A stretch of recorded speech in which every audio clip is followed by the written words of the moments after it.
Bismillahirrahmanirrahim. Welcome the students of class 10.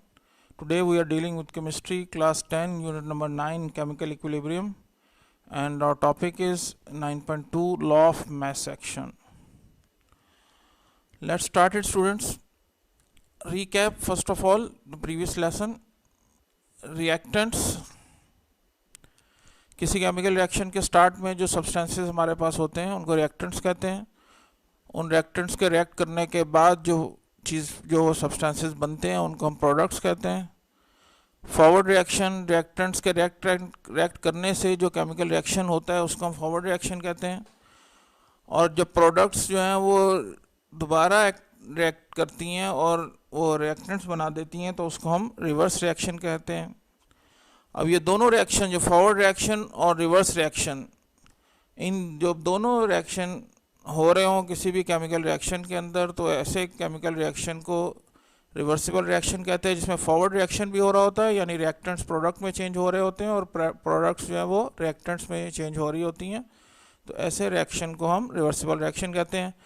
Chemical equilibrium state वो state है जिसके अंदर रिएक्शन मिक्सचर, जिस क्लोज सिस्टम के अंदर एक रिवर्सिबल रिएक्शन हो रहा होता है, वहाँ पर जो कंपोजिशन होती है रिएक्शन मिक्सचर की, यानी रिएक्टेंट्स की और प्रोडक्ट्स की, वो ऐसी स्टेट में आ जाए कि वो चेंज ना हो रही हो फर्दर, तो उस स्टेट को हम केमिकल इक्विलिब्रियम स्टेट कहते हैं।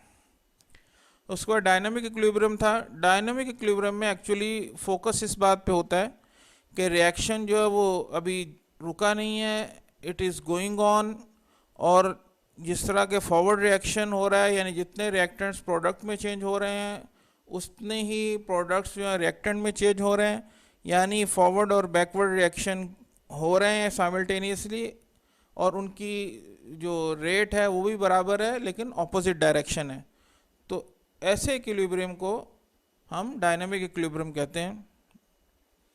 तो ये, और एक रेट ऑफ रिएक्शन हमने कहा था कि कंसंट्रेशन जो है रिएक्टेंट्स और प्रोडक्ट्स की यूनिट टाइम के अंदर, इनके अंदर जो चेंज आ रहा होता है उसको हम रेट ऑफ रिएक्शन कहते हैं, यानी स्पीड ऑफ रिएक्शन भी कह सकते हैं इसको। तो ये हमारा रिकैप था। फर्स्ट लेसन में कुछ चीज़ें हमने पढ़ी थी। ये there are two scientist on the screen, they are Guldberg and Waage और वेग। इन्होंने काफ़ी साल जो है वो रिवर्सिबल रिएक्शंस पे वर्किंग की, और जो उन्होंने रिसर्च की उसके नतीजे में उन्होंने जो लॉ ऑफ मास एक्शन जो है वो डिवाइस किया, और वही आज का हमारा टॉपिक है। लॉ ऑफ मास एक्शन को देख लेते हैं कि क्या कहता है। Guldberg and Waage in 1869 put forward this law. उन्होंने 1869 में इस लॉ को पेश किया। ये लॉ ये कहता है कि the rate at which a substance reacts is directly proportional to its active mass. देखिए इसके दो हैं। एक तो इंडिविजुअल सब्सटेंस को देख के जब हम कह रहे हैं कि उसका कन्वर्जन रेट कितना है, तो वो उसके एक्टिव मास के डायरेक्टली प्रोपोर्शनल है, यानी जितना उसका एक्टिव मास होगा उतना ही उस सब्सटेंस का कन्वर्जन रेट होगा। कन्वर्जन रेट का मतलब है अगर वो रिएक्टेंट है तो प्रोडक्ट में चेंज हो रहा होगा अगर उसकी कंसंट्रेशन ज़्यादा है, और अगर प्रोडक्ट है तो वो रिएक्टेंट में कन्वर्ट हो रहा होगा, लेकिन उसकी डिपेंडेंस इस बात पे है कि उसका एक्टिव मास कितना है। और इसी तरह किसी भी रिएक्शन के रेट का या रिएक्शन की स्पीड वो भी डायरेक्टली प्रोपोर्शनल है to the product of active masses of the reacting substances. Reacting substances मुराद यहाँ रिएक्टेंट्स और प्रोडक्ट्स हैं। अगर रिएक्टेंट्स और प्रोडक्ट्स की कॉन्सेंट्रेशन को हम मल्टीप्लाई कर लें, रिएक्टेंट्स की, अगर हम उन रिएक्टेंट्स की जो एक्टिव मास है उसको हम मल्टीप्लाई कर लें तो हमारे पास प्रोडक्ट आ जाएगी उसकी। और इस तरह अगर हमारे पास प्रोडक्ट्स हैं तो उनको अगर हम मल्टीप्लाई करें उनकी कंसंट्रेशन को, उनके एक्टिव मासेस को, तो हमारे पास उनकी प्रोडक्ट आ जाएगी। तो जितनी इनकी रेशो ज़्यादा होगी उतना ही उनकी स्पीड भी ज़्यादा होगी, उस रिएक्शन की स्पीड उतनी ही ज़्यादा होगी।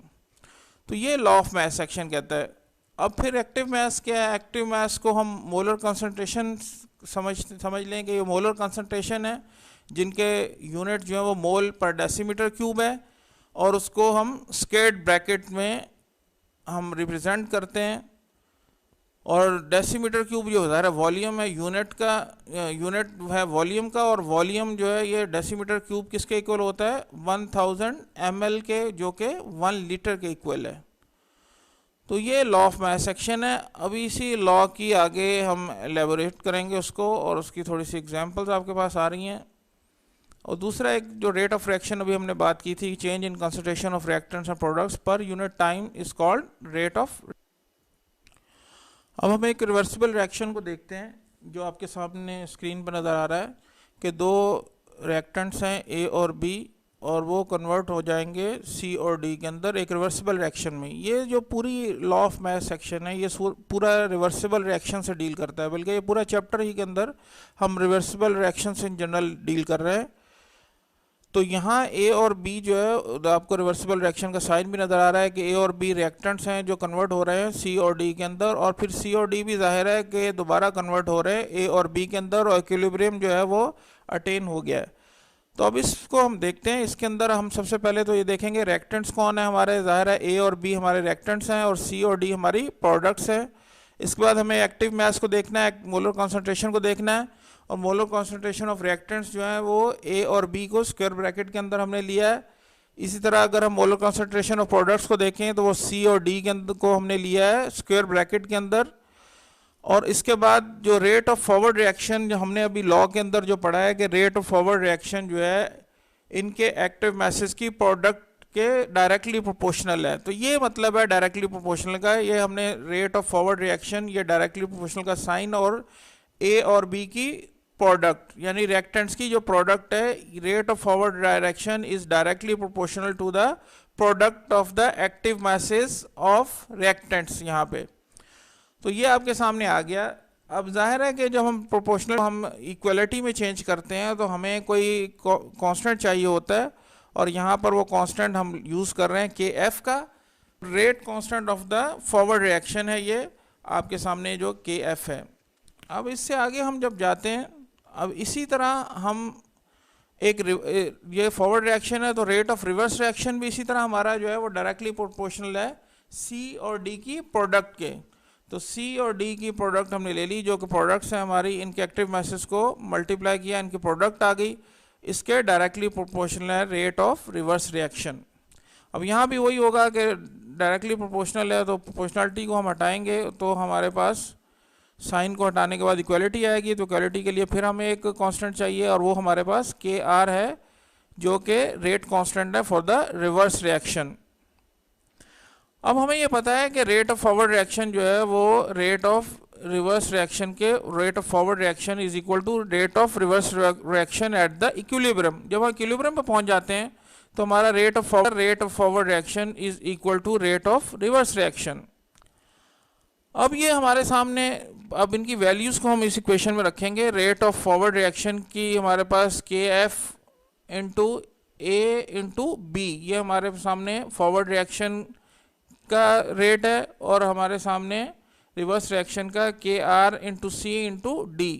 तो हम दोनों की वैल्यू को रख दिया, हमारे सामने आ गया K F into A into B is equal to K R into C into D. अब ये हमने क्या करना है कि जो कांस्टेंट्स हैं उनको एक साइड पे ले लेंगे, और जो वेरिएबल्स हैं यानी ए बी सी डी उनको एक साइड पे ले लेंगे।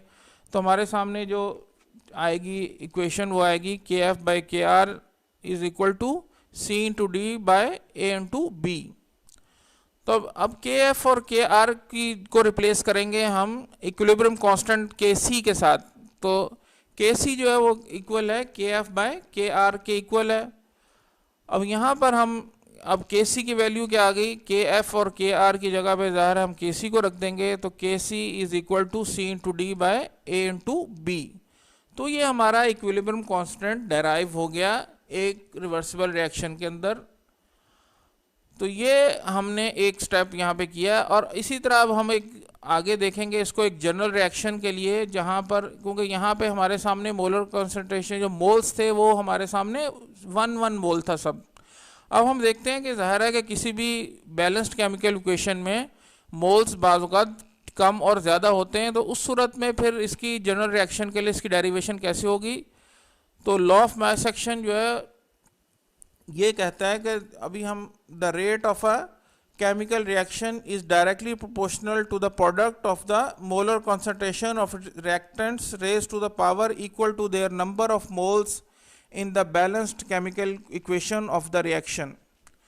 तो यहाँ पर जो बात समझने की है वो ये है कि यहाँ पर जो पिछली वाली अभी हमने जो रिएक्शन देखा है उसके अंदर सिर्फ जो पॉइंट चेंज हुआ है वो ये है कि molar concentration of reactants raised to power equal to the number of moles in the balanced chemical equation of the reaction. बाकी सारा स्टेप तो उसी तरह होना है कि हमें रेट ऑफ फॉरवर्ड रिएक्शन को देखना है, तो उसमें हमने उनकी प्रोडक्ट को उनके रिएक्टेंट्स की प्रोडक्ट को उनकी मोलर कंसंट्रेशन की प्रोडक्ट को लेना है. इस तरह रिवर्स रिएक्शन में भी इसी तरह करना है कि प्रोडक्ट्स की जो प्रोडक्ट होगी उसको हमने लेना है. लेकिन जो चेंज आएगा वो क्या आएगा कि उनके अब जो कोफिशिएंट होगा बैलेंस्ड केमिकल इक्वेशन के अंदर उसको हम पावर के तौर पे लेंगे, और इसी बात को अब हमने यहाँ समझना है. तो अब एक जनरल रिएक्शन हमारे सामने आ रहा है. पहले भी एक जनरल रिएक्शन लिया था लेकिन वहाँ कोफिशिएंट कोई नहीं था, वहाँ balanced chemical equation already balance थी, और यहाँ मोल्स हैं, नंबर ऑफ मोल्स लगे हुए हैं. ये ए जो है ये हमारा रिएक्टेंट है, लेकिन इसके नंबर ऑफ मोल्स वो स्मॉल ए से लोअर केस ए से रिप्रेजेंट किए गए हैं. यहाँ कैपिटल बी है और उसका नंबर ऑफ मोल जो है वो स्मॉल बी से लोअर केस बी से रिप्रेजेंट किए गए हैं. रिवर्सिबल रिएक्शन का साइन है. उसके बाद हमारे पास प्रोडक्ट आ रही है सी, कैपिटल सी जो है हमारी प्रोडक्ट है एक, और उसके number of moles small C lower case C से रिप्रेजेंट किए गए हैं. और इस तरह डी हमारा जो है वो दूसरी प्रोडक्ट है और उसको नंबर ऑफ मोल्स को हम लोअर केस डी से रिप्रेजेंट किया गया है. अब होना वही है जो हमने पहले अभी देखा है उसको, कि रेट ऑफ फॉरवर्ड रिएक्शन जो है वो किसके डायरेक्टली प्रोपोर्शनल होगा. हमें पता है कि वो इन दोनों की प्रोडक्ट के रिएक्टेंट्स की प्रोडक्ट के डायरेक्टली प्रोपोर्शनल होगा. लेकिन अब यहाँ उनकी जो ये नंबर ऑफ मोल्स हैं इसको हम उनकी पावर से शो करेंगे. ए की पावर स्मॉल ए और बी की पावर जो है वो स्मॉल बी, और इस तरह सी की पावर स्मॉल सी और डी की पावर स्मॉल डी. तो इसको हम देख लेते हैं. ये आपके सामने आ गया कि R F is directly proportional to A raise to the power A and B raise to the power B. और इसी तरह आर एफ की फिर इक्वलिटी आ गई. जब इक्वलिटी आएगी, प्रोपोर्शनलिटी को हटाया और हम इक्वलिटी में आ गए, तो यहाँ फिर हमने फॉरवर्ड रिएक्शन का जो रेट कांस्टेंट है उसको यूज़ किया के एफ को. अब K F into A raise to the power A into B raise to the power B, तो ये हमारा रेट ऑफ फॉरवर्ड रिएक्शन आ गया. इसी तरह हमारा रेट ऑफ रिवर्स रिएक्शन भी आ गया. के एफ जो है रेट कांस्टेंट है फॉर द फॉरवर्ड रिएक्शन. अब उसके बाद हमारा इसी तरह रिवर्स रिएक्शन भी होगा, और रिवर्स रिएक्शन हमारा आर आर जो है वो इसी तरह उसको देख लेंगे. Similarly the rate of reverse reaction is equal to, देख लें, R R is directly proportional to C raise to the power C into D raise to the power D. और R R is equal to, अब यहाँ भी हमने proportionality constant जो ले लिया है, रेट कांस्टेंट है for the reverse reaction K R है जो into C raise to the power C into D raise to the power D. अब के आर यहाँ पे रेट कांस्टेंट है फॉर द रिवर्स रिएक्शन. तो ये हमारे पास दो रिएक्शन आ गए, रेट ऑफ फॉरवर्ड रिएक्शन और हमारे पास आ गया रेट ऑफ रिवर्स रिएक्शन. और हमें पता है कि इक्विलिब्रियम पर जाकर ये दोनों रिएक्शंस जो है वो क्या हो जाते हैं, इक्वल हो जाते हैं. तो यहाँ पर हमें देखना है the rate of forward reaction is equal to the rate of reverse reaction. तो अब यहाँ हमने रेट ऑफ फॉरवर्ड रिएक्शन यहाँ उसकी वैल्यू रख देंगे, the rate of reverse reaction की यहाँ हम वैल्यू रख देंगे. और ये देख लें R F is equal to R R, ये इक्वलिटी का आ गया. अभी हमने rate of forward reaction calculate किया और रेट ऑफ रिवर्स रिएक्शन को कैलकुलेट किया. अब उन दोनों की वैल्यूज़ को हम इस जगह पर पुट कर देंगे. तो ये हमारे पास था K F into A raise to power A into B raise to power B is equal to K R into C raise to power C into D raise to the power D. अब यहाँ जैसे पहले हमने किया था कि हमने constants को एक तरफ ले लिया था और वेरिएबल्स को एक तरफ ले लिया था, तो इसी तरह हमें यहाँ भी K F by K R is equal to C raise to power C and D raise to the power D, और by A raise to power A and into B raise to the power B. और फिर दोबारा वही होना है जो पिछले reaction में हमने देखा था कि के एफ और बाई के आर को हम रिप्लेस करेंगे इक्विलिब्रियम कांस्टेंट के साथ, और हमारा इक्विलिब्रियम कांस्टेंट जो है वो क्या है, के सी। अब K C is equal to C raise to power C D raise to power into D raise to power D by A raise to power A into B raise to the power B. अब यहाँ हम देखते हैं कि के सी हमने पहले भी कहा था, K C is equal to K F by K R is called equilibrium constant. तो यहाँ this expression is for chemical equilibrium constant for a general reaction. अब ये जनरल रिएक्शन की हमने एक इक्विलिब्रियम कांस्टेंट की एक्सप्रेशन हमने बना ली। अब कोई भी केमिकल रिएक्शन आएगा तो हमें उसको इसी फॉर्मेट पे क्या करना होगा, सिर्फ अप्लाई करना होगा।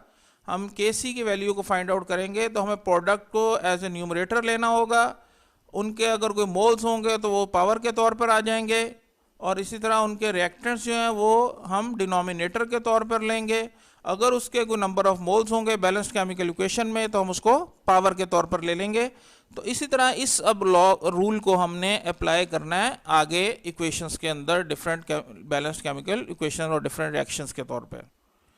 अब हम आगे चलते हैं और एग्जांपल की तरफ अब चलते हैं। ये एक्सप्रेशन ऑफ इक्विलिब्रियम कांस्टेंट की जो कुछ चंद एग्जांपल हमारी बुक में डील की गई हैं, पहले उनको देख लेते हैं। एक रिएक्शन बुक में ये डील किया गया है कि when nitrogen reacts with oxygen to form nitrogen monoxide the reversible reaction is as follows. अब पहले बैलेंस्ड केमिकल इक्वेशन देख लेते हैं हम। और बैलेंस केमिकल इक्वेशन का मतलब ये होता है कि दोनों साइड्स पर, इक्वेशन की दोनों साइड्स पर नंबर ऑफ एटम्स जो हैं हर एलिमेंट के जो वो इक्वल होने चाहिए। यहाँ N2 के हमें नज़र आ रहे हैं कि 2 एटम्स हैं और ऑक्सीजन के भी 2 एटम्स हैं लेफ्ट साइड पे रिएक्टेंट्स की जगह पर हम देख रहे हैं।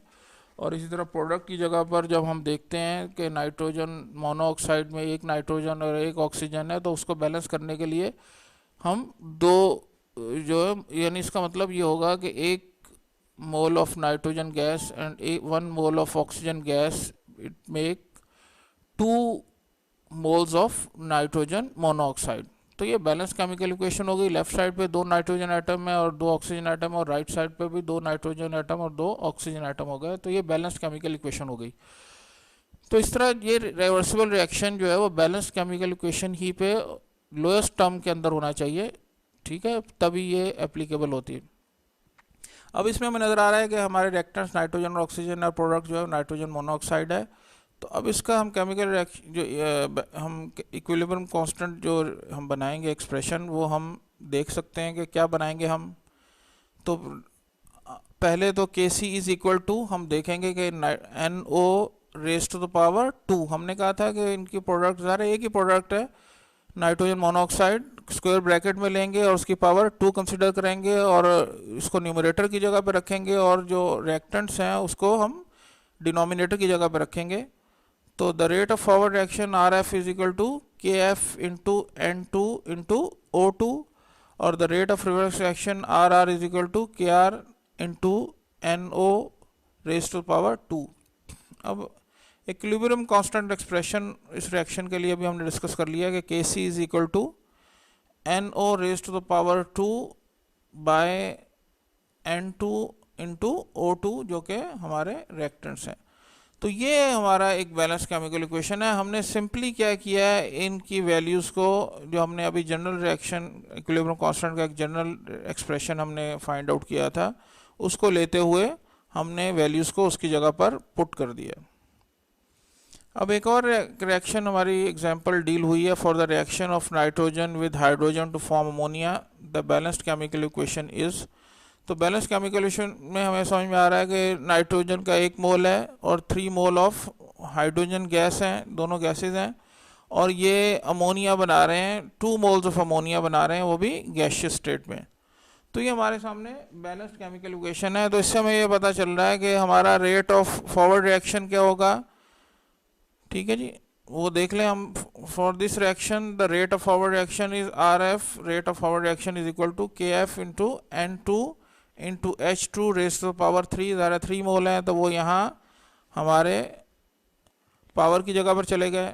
और इस तरह रेट ऑफ रिवर्स रिएक्शन को हम देख लें, RR is equal to KR into NH3 raise to power 2। ज़ाहिर है इसके 2 मोल्स हैं अमोनिया के, तो पावर की जगह पे चले गए। तो अब हमारे जो expression for the equilibrium constant जो बनना है वो KC is equal to NH3 raise to power 2 by N2 into H2 raise to power 3। तो ये हमारे सामने इक्विलिब्रियम एक्सप्रेशन आ गया, इक्विलिब्रियम कांस्टेंट एक्सप्रेशन आ गया हेबर प्रोसेस के थ्रू जो अमोनिया हम प्रिपेयर करते हैं। इसके बाद हमारे पास आ गया टेस्ट योर सेल्फ 9.2 है, इसको हमने देखना है। तो define the law of mass action, ये हम डिफाइन कर चुके हैं, इसका आंसर यहाँ लिखा हुआ है, ये आपने अपनी नोटबुक पे लिखना है और आगे हम होमवर्क में इसको मेंशन भी कर चुके हैं। दूसरा, how is the active mass represented, ये भी हम जो देख चुके हैं कि the active mass is represented by square bracket, its unit is mole per decimetre cube. What do you mean by equilibrium constant, तो हम इसकी भी डेफिनेशन देख चुके हैं, तो इसकी डेफिनेशन भी आपको लिखनी है। और एक एग्जांपल यही अभी अमोनिया वाली जो है वो दोबारा हमने इसमें लिख दी है आपके सामने, इसको अपने नोटबुक में आपने लिखना है। उसके बाद हमने देखना है नीचे एक क्वेश्चन 4 नंबर है जो point out the coefficients of each in the following hypothetical reaction है। ये हाइपोथेटिकल रिएक्शन है, इनके कोफिशिएंट देखने हैं, और कोफिशिएंट मैथ में जैसे कोफिशिएंट होते हैं उसी तरह यहाँ पर भी कोफिशिएंट है कि वेरिएबल के साथ जो लगे हुए हैं कोफिशिएंट। तो हमने नज़र आ रहा है यहाँ ए के अंदर के ए के कोफिशिएंट इज इक्वल टू 2 और बी के कोफिशिएंट इज इक्वल टू 3 और सी के कोफिशिएंट जो है वो 4 है और 4 डी का कोफिशिएंट 2 है। और इस तरह सेकंड बी पार्ट में हमें नज़र आ रहा है कि एक्स का कोफिशिएंट 4 है और वाई का कोफिशिएंट 2 है और जेड का कोफिशिएंट 3 है। और इसी तरह सी के अंदर हमें नज़र आ रहा है कि एम का कोफिशिएंट 2 है, एन का कोफिशिएंट 4 है और ओ का कोफिशिएंट 5 है। अब ये क्वेश्चन नंबर 5 आ गया, यहाँ हमने इक्विलिब्रियम कांस्टेंट एक्सप्रेशन लिखना है इस रिएक्शंस के लिए। तो इसको हम देख सकते हैं कि NO2 जो है अमोनिया नाइट्रोजन डाइऑक्साइड है, ये कन्वर्ट हो रही है डाई नाइट्रोजन टेट्राऑक्साइड के अंदर। तो अब ये बैलेंस केमिकल इक्वेशन है, यहाँ हमने देखा नाइट्रोजन डाइऑक्साइड के साथ 2 मोल्स हम लेंगे तो हमारे सामने डाई नाइट्रोजन टेट्राऑक्साइड के 1 मोल बनेगा। तो इसकी हमारा बैलेंस केमिकल इक्वेशन ये इक्विलिब्रियम कांस्टेंट है Kc is equal to N2O4 by NO2 raise to the power 2। इसी तरह ये आगे फास्फोरस ट्राइक्लोराइड और क्लोरीन का रिएक्शन हुआ है और फास्फोरस पेंटाक्लोराइड बना है। तो ये फास्फोरस का जो रिएक्शन है इसकी इक्विलिब्रियम कांस्टेंट एक्सप्रेशन लिखना है। तो Kc is equal to PCl5 by PCl3 into Cl2। और इसी तरह हमारे पास थर्ड रिएक्शन था, सल्फर डाइऑक्साइड है ऑक्सीजन के साथ रिएक्ट कर रही है और सल्फर ट्राइऑक्साइड के 2 मोल्स बना रही है। 2 moles of sulphur dioxide and 1 mole of oxygen make 2 moles of sulphur trioxide. तो ये इसका इक्विलिब्रियम कांस्टेंट भी आप लिख सकते हैं आसानी के साथ, Kc is equal to SO3 raise to power 2 by SO2 raise to power 2 into O2। तो ये हमारे सामने सोल्यूशन है टेस्ट योर सेल्फ 2 का। अब हम आगे चलते हैं जी। ये टॉपिक 9.2 का important short question and answer है, describe law of mass action. ये हम इसकी डेफिनेशन आपने देखनी है और उसको अपनी नोटबुक और रजिस्टर्स में लिखना है। Number 2, what is active mass, ये भी हम पहले देख चुके हैं। उसके बाद क्वेश्चन नंबर 3 है, what is relationship between active mass and rate of reaction. तो ये क्वेश्चन जो है वो ये है कि the rate of reaction is directly proportional to the active mass of substance.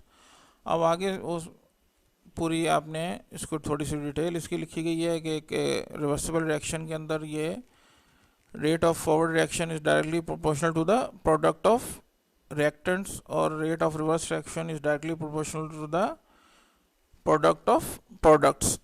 तो ये लिख के इसका आपने आंसर इसको अपने रजिस्टर्स में नोट डाउन करना है।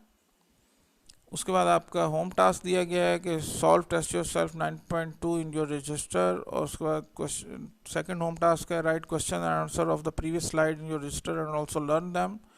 और third attempt short question number 8 and 9 of the exercise in your register. के शॉर्ट क्वेश्चन जो आपकी बुक के 9th चैप्टर के एक्सरसाइज में दिए गए हैं उसके 8 और 9 क्वेश्चन को आपने अपने रजिस्टर में सॉल्व करना है। इसके साथ ही स्टूडेंट्स आपसे इजाज़त चाहते हैं। इंशाल्लाह फिर नेक्स्ट वीक दोबारा लेसन के साथ हाजिर होंगे। अस्सलाम वालेकुम रहमतुल्लाहि व बरकातुहू।